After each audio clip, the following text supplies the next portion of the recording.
All right, Shalom. First and foremost, I'd like to give all praise, honor, and glory unto Yahweh, Bahashem, Yahushai, Bahashem, Ruach HaKodash, the honor some other apostles of Great Millstone, and peace and salutations to the hopeful members of the elect, the Bechayim of the house of David that's been preordained, predestined to be delivered in these last end times and to be the ruling governing body of the nation Yasha'Allah. Breaking news, India strikes Pakistani territory in response to militant attack on tourists. And the description is India has launched missile strikes against Pakistan in an apparent response to a deadly terrorist attack in India administered Kashmir 2 weeks ago. India blamed those attacks on Pakistani militants and struck 9 targets in Pakistan administered Kashmir, the disputed border region claims as its own. Okay, so we're going to play this video, get some scriptures. All right, just get the background of what's going on. Welcome to the News Hour. India has launched missile strikes against Pakistan tonight in an apparent response to a deadly terrorist attack in Indian-administered Kashmir 2 weeks ago.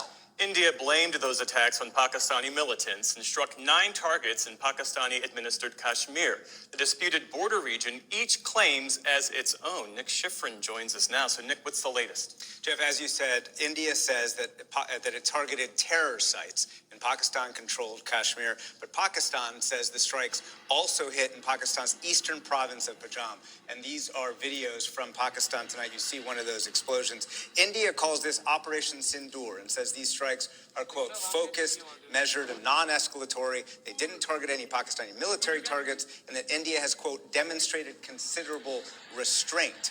As you guys said, India is responding to a terrorist attack last month in Pahalgam, in Indian-administered Kashmir, that killed more than 24 Hindu tourists. India accused Pakistan of backing that attack, a claim that Pakistan, of course, denies. But Prime Minister Narendra Modi has been under enormous domestic pressure to respond to this attack with the military. And analysts tell me that India, frankly, feels like the aggrieved party right now and is not worried about escalation. And so Modi had to respond, in part because he has been claiming that Kashmir was safe. So based on your conversations, based on your reporting, is this likely to escalate? In a word, unfortunately, yes. Pakistani Prime Minister Shehbaz Sharif tonight said, quote, Pakistan has every right to give a robust response to this act of war imposed by India, and a strong response is indeed being given.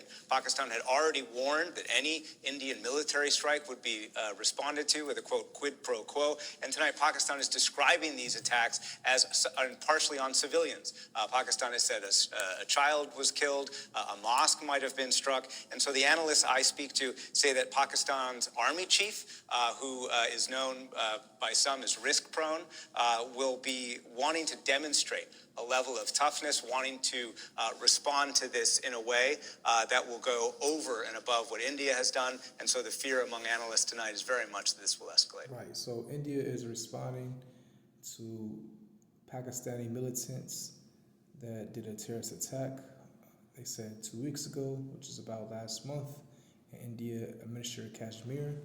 Now, this is a proxy war. This is what you call a proxy war, because India blamed Pakistan, the country, and they denied it. So let's get what a proxy war is. Okay. A proxy war is a conflict where 2 opposing countries or powers support different sides in a war without directly fighting each other. So a country will create and fund a militia, a militant group, or they can fund mercenaries to attack another said country. So say for example, country A, all right? Country A funds a militant group, they create and fund it to go attack country B. Country A is not directly attacking country B, they're indirectly doing it, but they're the main cause behind it. Through their fundings, giving them supplies of weapons. Okay? It says, instead they use third parties, right, like other nations, rebel groups or militias to fight on their behalf. Proxy wars often occur during periods of major geopolitical tension, such as the Cold War, when the U.S. and Soviet-backed opposing forces in countries like Vietnam, Afghanistan, and Korea. Right. So that's how wars played out today. It's a lot of it is through proxy wars, believe it or not. And we'll get the evidence, the information more behind this, why they did this. Okay, this is all orchestrated. So let's get some news. All right, even though we just got that part, let's just see what else.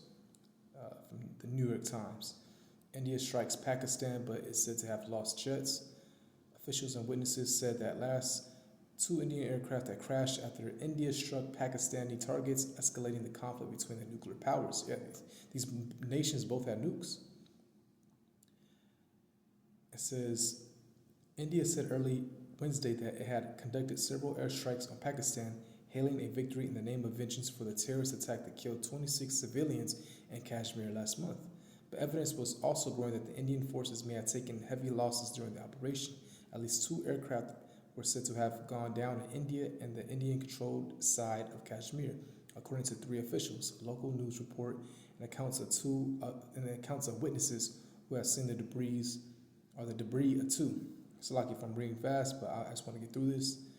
The Indian government said its forces had struck 9 sites in Pakistan and on Pakistan's side of the disputed Kashmir region in what it described as a retaliation for a terrorist attack that killed 26 civilians in Kashmir.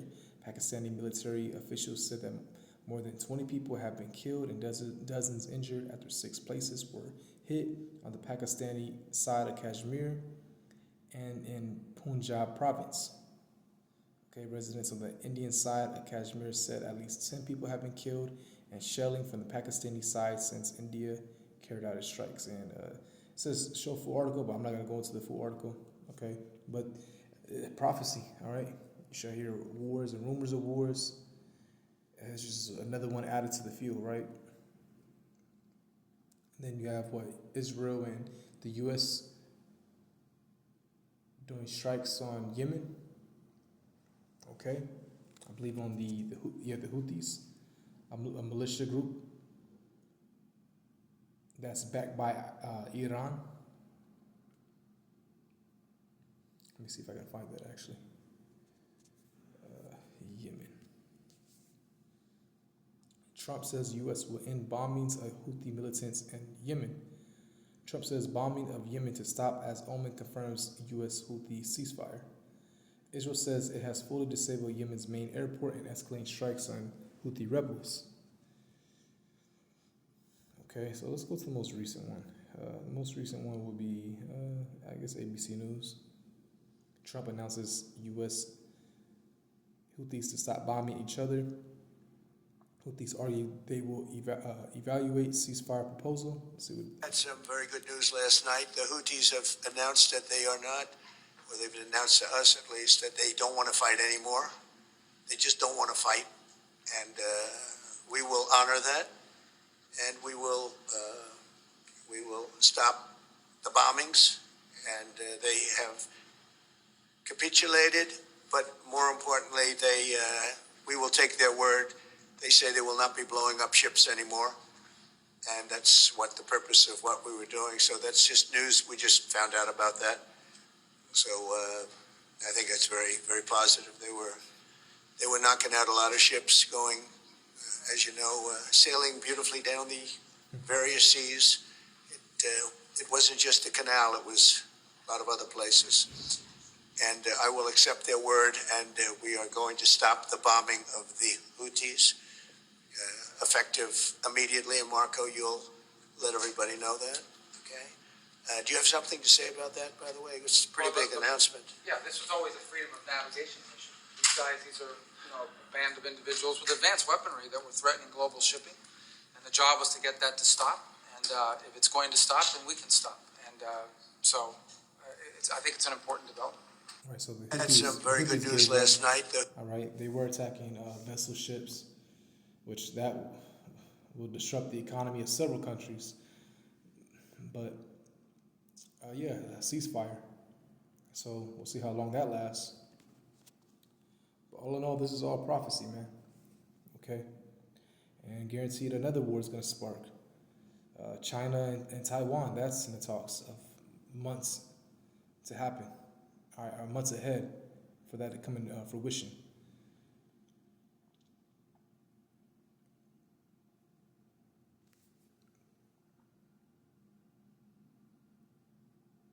And then Israel and Iran. Me personally, I believe, speaking as a man, of course, I believe that's not going to happen until ultimately until the chip really starts to pop off. Because once they touch Iran, then Russia comes in. That's Ezekiel 38 chapter, all right? Gog and Magog being Russia, protecting and defending its allies. And one of them is what? Persia, which is Iran, all right? Persia was changed to Iran in 1935, okay? So, yeah, I don't see that happening very soon. All right, could be soon, all right? It's all according to prophecy. And when that ship comes, the mark of the beast, that's when World War III is going to pursue right after. All right, so I don't really see it being imminent right now.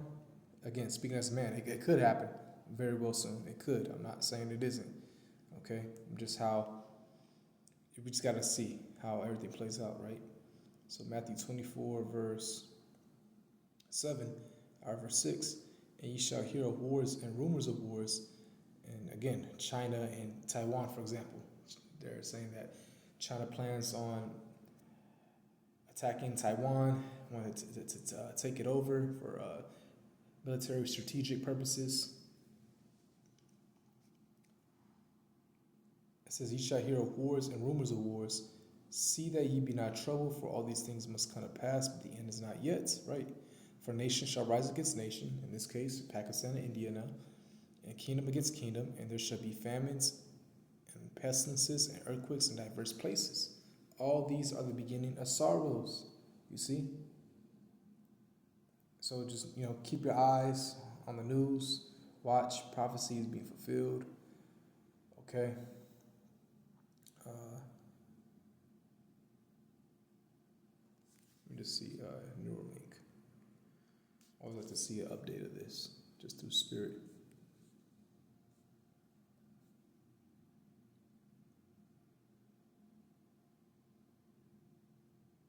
Wow, this is crazy. This patient's Neuralink brain implant gets a boost from generative AI. Let's see what this says.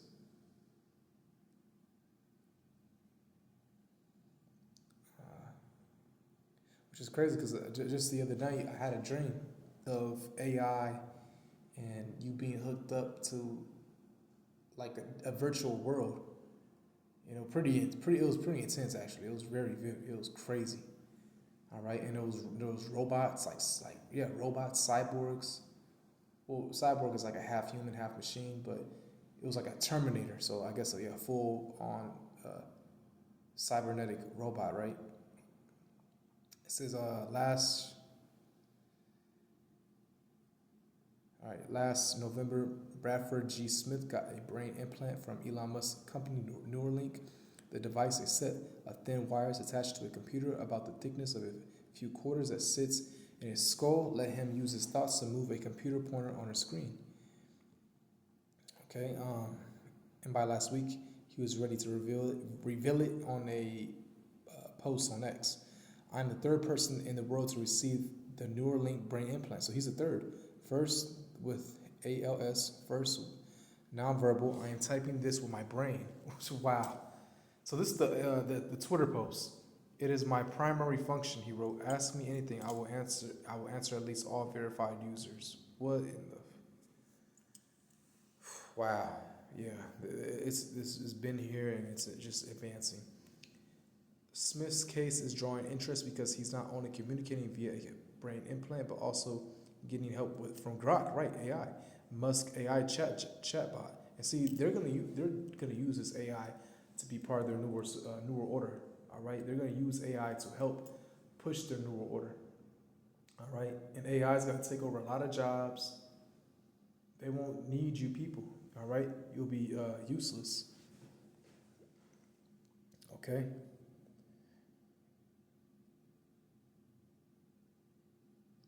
Which is suggesting how Smith can add conversations and drafted some of the replies he posted to X.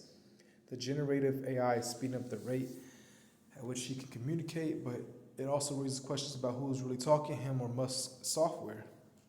There is a trade-off between speed and accuracy. The promise of brain-computer interface is that if you combine it with AI, it could be much faster, says Iran Klein, a neurologist at the University of Washington, who studies the ethics of brain implants. Right, and that is, wow, it blows me away because, again, I just had a dream like this just the other night. It was like you put on these glasses and it took you to a virtual world, but you were actually inside of it. Like, I know we had glasses already like that, the virtual, virtual world goggles, whatever. But no, you were actually inside of this. Like that one episode on Black Mirror, like that, that show Black Mirror. There was an episode where it had to do with a chip, and it sent you to a virtual world. All right, consciously. And there was a show about that too. There was a show about that where you die, you go to like this virtual computer world, so your conscience can live on forever, But yeah, they want to implement that chip and incorporate it with AI, and this is just some demonic times we're living in. Right? They truly want to create a dystopian society. Okay, the Matrix. I mean, you can get a good look at how they want to run things through their movies, predictive programming. It says, Smith is a Mormon with 3 kids who learned he had ALS after a shoulder injury he sustained in a church dodgeball game wouldn't heal. As the disease progressed, he lost the ability to move anything except his eyes, and he was no longer able to speak. When his lungs stopped pumping, he made the decision to stay alive with a breathing tube. Wow. And hey, that's one of the miracles, Revelation, all right? Revelation 13, let's get to the point. Revelation 13, verse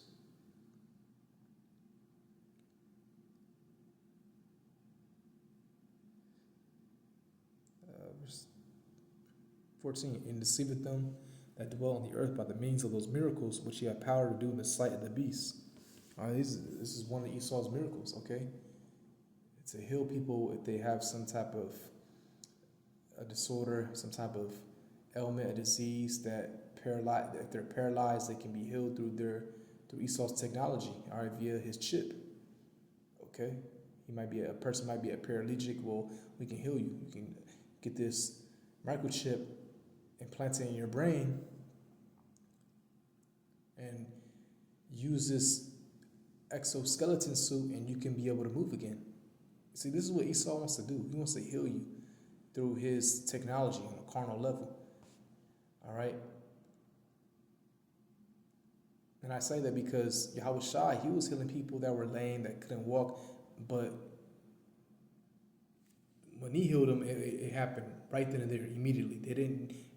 He didn't need to carve into your skull, put a chip in there, hook it up to an exoskeleton. No, you were made whole. Naturally, I don't say naturally because you use spiritual power, but you were made whole and you were able to walk again in a natural way without having some type of technology attached to you. All right, this man Esau wants to be like the Most High, you see, and the Lord's going to destroy this man's system. Okay, Job 5 verse 12, or is it 12 verse 5? I believe it's. Let me see. Yeah, 5 verse 12.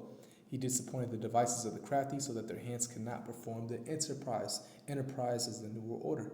And he is talking about Yahweh Shai. He's going to disappoint Esau's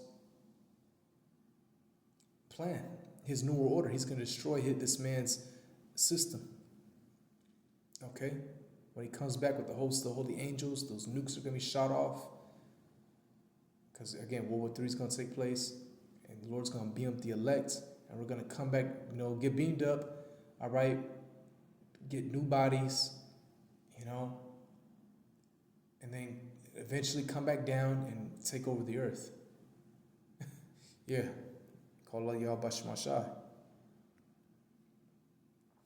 Revelation back in 13, and it says, and he deceiveth them that dwell on the earth by the means of those miracles which he had power to do in the sight of the beast, saying to them that dwell on the earth, and that they should make an image to the beast which had the wound by a sword and did live. Right, the image is this man's system, okay, and that wound was taking place when he fell as the Roman Empire. All right, it was paused, and Jake started to rule and take over, starting around 193 AD. Let me see again. This is the year of the 5 emperors. I think it's 193 or 197. Year of the 5. Yeah, I believe it's 5.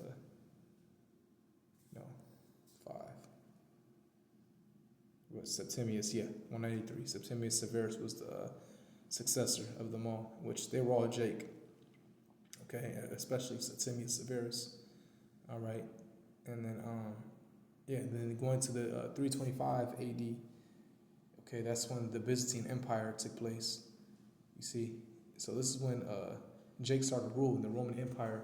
That was paused. You see, that was when Esau's system came in play. I mean, that's when Esau's empire was again, put on pause. Salakia, I had someone just come in here and disrupt my thoughts.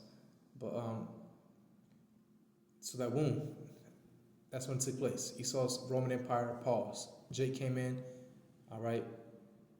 After that, around 193 AD, Septimius Severus, but it really didn't take place till 325 AD, the Byzantine Empire. That's when you can truly say we started to rule. But it was like the prelude, just like the Roman Republic. First, you had the Roman Republic by Julius Caesar, and then his son, or his stepson, son-in-law, Augustus, he was the one to establish the Roman Empire, all right? And then after the Byzantine Empire, that long 1,000 years, that's when Esau started to creep back in, and he came back in power, especially during the Renaissance, all right? That's when it started to really blossom, you see?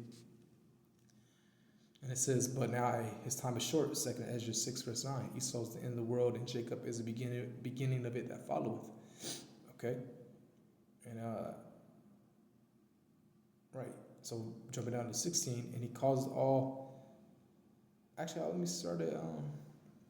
let me keep going to verse 15. And he had power to give life unto the image of the beast, that the image of the beast should both speak, and cause that as many as would not worship the image of the beast should be killed. And that's going to happen. Esau's going to come down with great wrath. All right, with his militias, his armies, his troops, his robots. And yeah, this is very real. A time like never before is approaching us. Daniel's the 12th chapter. We're about to enter a whole nother period. All right, where all out hell's about to break loose. He's going to send out everything. Esau's going to use everything he has, okay? And he is blessed with that sword. That comes in many different applications, He's going to send out pestilences, and he's already creating these viruses and diseases in laboratories, as I say, okay? And it says, so, hey, again, he's going to send people to FEMA camps, concentration camps. Hey, look what Trump just did. He just passed an executive order, all right, to send people to get deported, American citizens to get deported. All right? I personally think they're going to send them to FEMA camps.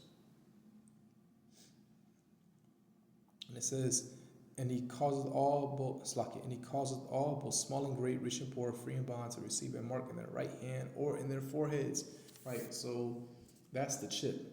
All right, if you look in that word, the Greek word is charagma, engraven idol, okay? The root word of that, charax, needle. This is what John, on the island of Patmos, John the Revelator on the island of Patmos, which was a salt mine, this is what he saw. And then the root word of charax is graphos, meaning writing, database, information. All in all, it's a chip. That's where all your information is going to be stored at. Okay? And if those who don't take it, and that's found, they're going to be put to death or sent to a FEMA camp. But the Lord's going to protect his elect. All right? Lord, I'm part of that, but the Lord's going to protect us. He's going to guide us. Don't fear. Just keep the faith. And even if you had to be put to death, all right? Hey, it's a great honor. The Lord's going to be with you even through death. All right? And then what? 2 Thessalonians, the 4th chapter. Okay? I believe verse 16, how you're going to rise first and be beamed up, So, hey, Yahweh Shai already conquered death for us. There's nothing to fear. Not 2 Thessalonians, 1 Thessalonians, right? 1 Thessalonians 4, verse 16. For the Lord himself shall descend from heaven with a shout, with the voice of the archangel, and with the trump of the Most High, and the dead in Hamashiach shall rise first, right? The dead in Hamashiach. Those brothers who have passed away, and those who are going to get beheaded soon. Because that's just, that's prophecy. It is what it is. But the Lord's going to put a mighty spirit on you if that's your lot. Okay? They're going to be raised up first. Be resurrected. So, hey, there's no such thing as death towards the elect. Even if you do die, like I said, you'll be resurrected. You'll come right back. And brothers who have died and passed on, they'll be resurrected and come right back. All right? So there's nothing to fear, man. Yahweh Shai already conquered death for us. All right? And you're going to be beamed up first. Okay? So call Allah Yahweh Bashma Shai. But let's go back to that Revelation. Because it's imperative to know this. It's really important to know this because the times we're in, they're about to push this. They're about to release this real soon. Okay? This chip. It's going to be more in the media. You're already seeing we're going towards a digital digital system. All right, they're going to change the currency. Okay, it's no longer going to be physical money. It's going to be a digital currency. You already see it with China, the yuan. They're already rolling that out with 6 other Southeast Asian countries on board with it. Okay? So, hey, man, Lord willing, it comes soon, but it can be very well this year. All right? The dollar just cease. All right? It's obsolete. Now you have to use a digital system to pay for everything. And then after that, it's going to be the chip right after. And then World War III. All right? So again, he calls all both small and great, rich and poor, free and bond, to receive a mark in their right hand or in their forehead. So everyone, both small and great, rich and poor, free, bond, whatever status you have from low to high, you have to get that chip to be in their system, to live within their society. Okay? And that's why 2nd Ezra 16 verse 40 says we're going to be like pilgrims, just on the go. Look at the book of Eli or The Road, movies like that. We're going to be on the go. Okay? It's going to be a lot of people in the beginning like that, even those who don't know the truth. Because Esau wants, again, it's called a Hegelian dialectic. Okay? Problem, reaction, solution. So the problem is economic collapse, all that hell breaking loose, reaction, these people, and just, going at each other. It's going to be the survival of the fittest. Okay? The scriptures say how the blood is going to be up to like the horse's bridle. A bridle is something you put in a horse's mouth to steer it. And look at the height of a horse. Okay? So it's going to be a lot of death. And then the solution for what Esau is going to bring in is that ship. Okay? And it says, and that no man might buy or sell, save he that had the mark or the name of the beast or the number of his name. Here is wisdom. Let him that hath the understanding count the number of the beast, for it is the number of a man, and his number is 603.6. In the Greek is kai stai stigma. Stigma means to what? Prick.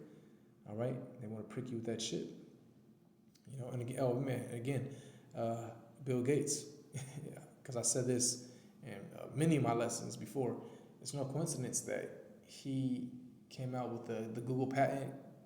What was it? Quadruple 6 or WO Yeah, WO6666. I remember that from years ago. Hell, back in 2020. It's crazy, man. Like 5 years. Man, 5 years went by quick. You know, and that's prophecy. The Lord shall speed up the days.